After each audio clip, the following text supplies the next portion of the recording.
फांग लेई जियांग यून से मिलने आई, लेकिन जियांग यून ने उस पर खास ध्यान नहीं दिया, इसलिए वह जियांग लियांग के पास गई। जियांग लियांग बिजनेस जगत का मशहूर प्लेबॉय था, हमेशा शानो-शौकत और ऐशो-आराम में डूबा हुआ। लेकिन फांग लेई के सामने उसने बहुत जेंटलमैन जैसा बर्ताव किया। थोड़ी सी शराब पीकर जब वह हल्का नशे में था, तो फांग लेई ने खुद आगे बढ़कर शहद और टोमेटो सॉस का एक अनोखा हैंगओवर नुस्खा निकाला। इसे देखकर शेन हाओमिंग को याद आया कि जब वह फांग लेई को डेट करता था, तब उसने भी उसके लिए यही नुस्खा बनाया था। फांग लेई और जियांग लियांग बहुत करीब लग रहे थे। जियांग लियांग ने कहा कि वह अपनी कुछ खास दोस्तों को इतनी खूबसूरत लड़की से मिलवाना चाहता है और सुझाव दिया कि पहले फांग लेई कुछ खा ले। फांग लेई ने जानबूझकर खुद को कमजोर और बेबस दिखाया, यह जताते हुए कि वह इस तरीके से शेन हाओमिंग की मदद करना चाहती है। इसी बीच शू यान भी वहां आ गई। जियांग यून ने शू यान को देखा और महसूस किया कि यह लड़की उससे थोड़ी मिलती जुलती है। उसकी सहजता और आत्मविश्वास देखकर उसने उसे कपड़े बदलने की जगह दी। शू यान ने कहा कि भले ही उसने एक अच्छे परिवार में शादी की है, लेकिन वह सिर्फ एक अच्छी पत्नी नहीं बनना चाहती, बल्कि अपने पति की मददगार भी बनना चाहती है। जियांग यून ने कहा कि उसे इस लड़की में अपना अक्स दिखता है और माना कि शू यान ने अपनी पहचान बना ली है। शू यान ने जियांग यून की पुरानी तस्वीरें निकालकर उन्हें गिफ्ट की। जियांग यून बहुत खुश हुई और उसे नेटवर्किंग के लिए कई कॉन्टैक्ट्स दिए और उसका इंटरव्यू भी स्वीकार किया। इस तरह शू यान मानो सितारों के बीच चमक रही थी। उधर फांग लेई ने फिर से शेन हाओमिंग को पाने की कोशिश की। उसने झूठ-मूठ इतना शराब पीने का नाटक किया कि उसे उल्टियां होने लगी और वह वॉशरूम चली गई, ताकि शेन हाओमिंग का दिल पिघल जाए।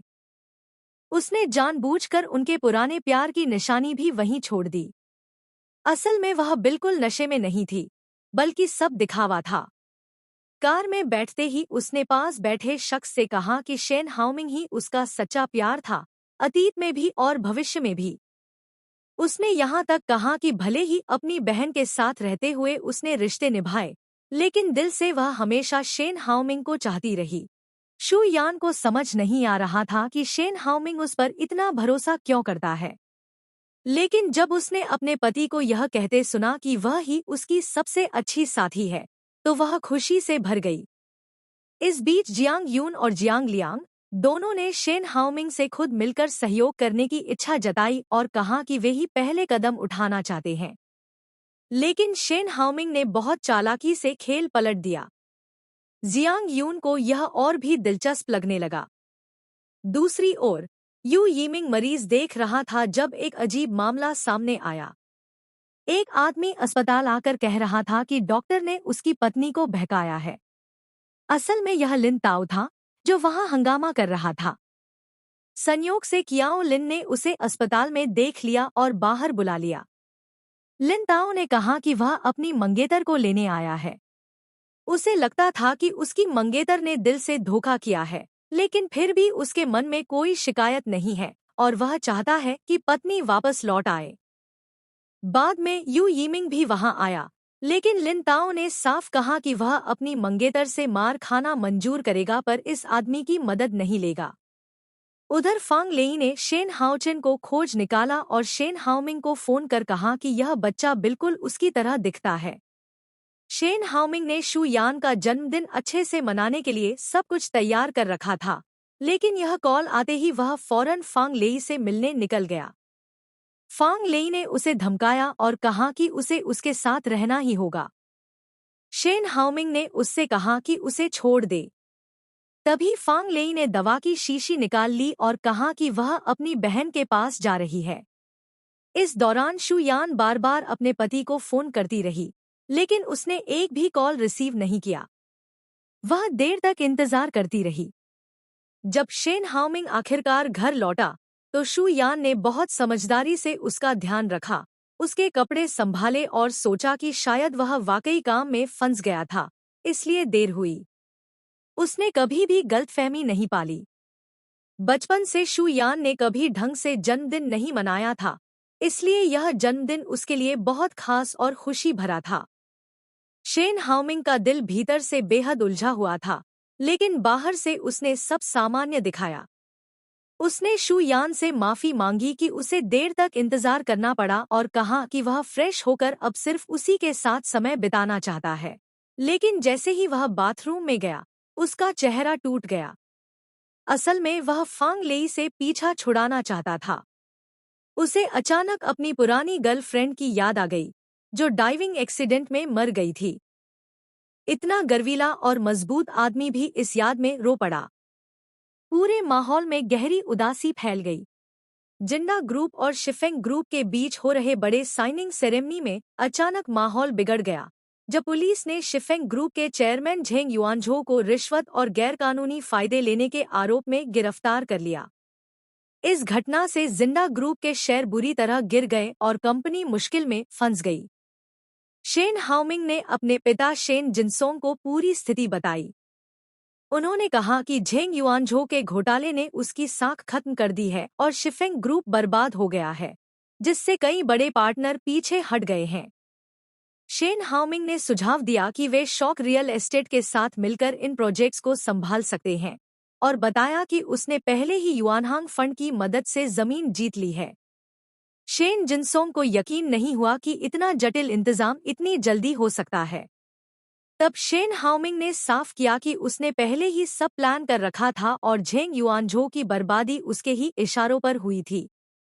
उसने शिफेंग के एक नाखुश करीबी को पहचान, ईमानदारी, फायदे और अपनी महत्वाकांक्षा दिखाकर अपने पक्ष में कर लिया था। इसके बाद शेन हाउमिंग ने पिता से शर्त रखी कि उसे पूरी ताकत चाहिए, अपनी टीम लाने का अधिकार और एक स्वतंत्र विभाग, जहां स्टाफ और पैसे पर पूरा कंट्रोल उसका हो। शेन जिनसोंग मान गए। जल्द ही खबर आई कि जिंदा ग्रुप और शॉक रियल एस्टेट ने साथ मिलकर प्लॉट 178 पर काम करने के लिए कॉन्ट्रैक्ट साइन कर लिया है और इसकी अगुवाई जिंदा के वाइस प्रेसिडेंट शेन हाउमिंग करेंगे। नए पद पर आते ही शेन हाउमिंग ने तुरंत कंपनी में बदलाव शुरू कर दिए, जिसमें कई पुराने कर्मचारियों को हटाना शामिल था। एक वरिष्ठ कर्मचारी मिस्टर वू ने उसका सामना किया और कहा कि वह अपने पिता का पुराना वफादार है और उसे बेवजह बर्बाद किया जा रहा है। लेकिन शेन हाउमिंग ने उसके गैरकानूनी फायदे गिनाकर कहा कि अगर वह अपनी गलती मान ले और नुकसान भर दे तो कोर्ट में उसकी तरफदारी करेगा। मिस्टर वू ने अपनी तलाक और बर्बाद करियर की बात करके एक और मौका मांगा, लेकिन शेन हाउमिंग ने उसे जल्दी रिटायरमेंट कहकर मना कर दिया। गुस्से में मिस्टर वू ने चाकू से हमला कर दिया, लेकिन तभी सू यान, जो शेन हाउमिंग के साथ देर रात खाना खाने आई थी, बीच में आकर वार झेल गई। शेन हाउमिंग ने इस हमले को बस एक नतीजा बताया और बाद में सू यान को बिना लिमिट वाला क्रेडिट कार्ड इनाम के तौर पर दिया। पर सू यान को यह सब अजीब और ठंडा सा लगा। इसके बाद वह तुरंत काम संभालने चला गया और सू यान के मन में उनके रिश्ते को लेकर एक अनजाना डर बैठ गया। उसी रात शेन हाउमिंग ने हाओचेन को स्कूल से लिया और उसके साथ गेम खेले, वादा किया कि वह रोज उसके साथ रहेगा।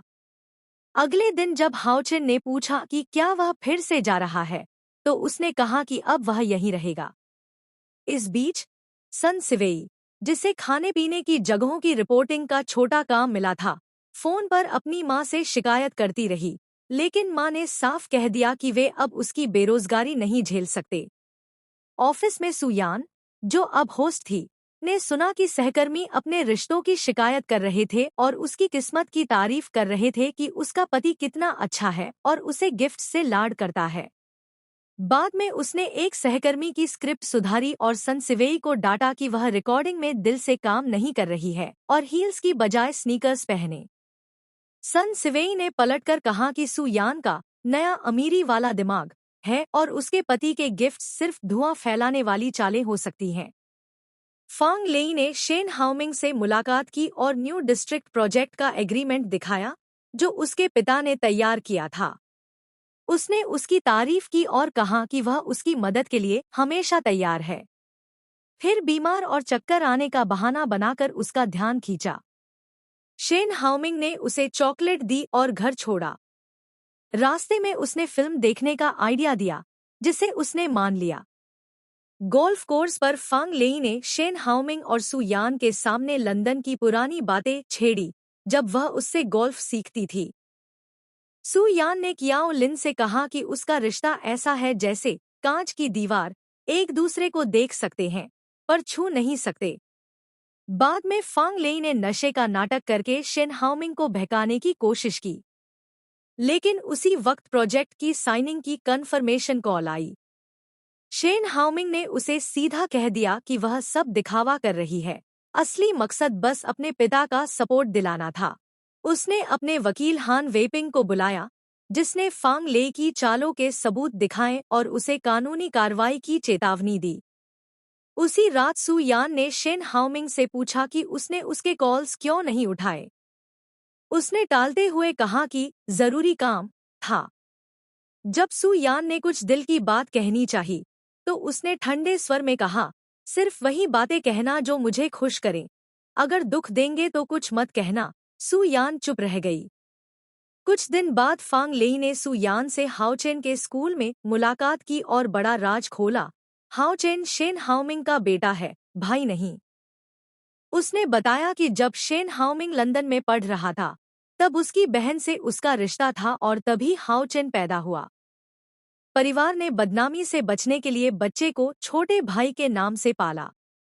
बहन की डाइविंग एक्सीडेंट में मौत के बाद यह राज छिपा दिया गया। फांग लेई ने कहा कि शेन हाओमिंग ने सु यान से प्यार के लिए नहीं, बल्कि परफेक्ट फैमिली का नकली चेहरा दिखाने के लिए शादी की थी, ताकि बिजनेस में फायदा हो। उसने यह भी इशारा किया कि होस्ट बनने में भी शेन हाओमिंग का हाथ था। यह सुनकर सु यान की दुनिया हिल गई। वह हाओचेन को उसी नज़र से नहीं देख पा रही थी। हालांकि घरवाले कहते रहे कि हाओचेन का स्वभाव उसके आने के बाद कितना अच्छा हो गया है और वह उसे सच में बहुत चाहता है, लेकिन सु यान के दिल में अब केवल दर्द और दूरी थी।